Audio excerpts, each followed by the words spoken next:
This is Tim here from Your Six Studios. Today in this video I'm going to show you how to enable your private space on your Android tablet. So just swipe down from the top right and go to settings. Scroll on down, let's go to security and privacy. Now I don't see an option, here it is right here, private space. Keep private apps locked and hidden. So we can just tap this. Now we do need a screen lock turned on, so let me just type something in. Let's go to other password types, go to pattern. It's just so much easier to type in real quick. Okay, let's do it one more time. And when we set this up now, we should be able to set up our private space. And we can lock photos in here. We can lock applications in here.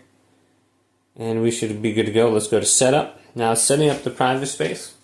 And you're able to have different applications than your main page. Like your main operating system is a completely separate area. You can download and have separate logins as well for your social media. So it's checking my device, should set it up.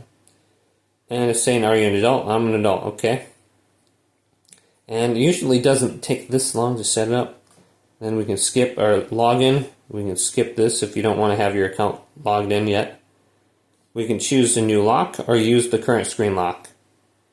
So let's use screen lock. Just one more second and this should be set up. Okay, let's go to done.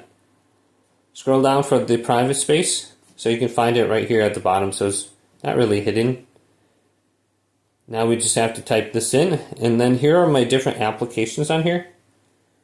You can see we have all these different options. Now we can go to install. We can install new applications as well. We just have to sign in with a different Google account, I guess, or the same one. But if we go through here, we see files. Our files is going to be separate than our main one, so we can go to this and continue. You can see there's nothing on here. I just have apps. So if you have any kind of images in here, they're going to be separate from your other files. And then I don't see a gallery in here, so we could probably add a gallery if we don't already have one. But we have separate messages. And then we should be able to just lock this again by tapping that. But go ahead and just check this out if you want stuff hidden and locked behind a password. And then we can delete it right here. But hopefully this video did indeed help you out. If it did, leave it a big thumbs up and subscribe to my channel down below.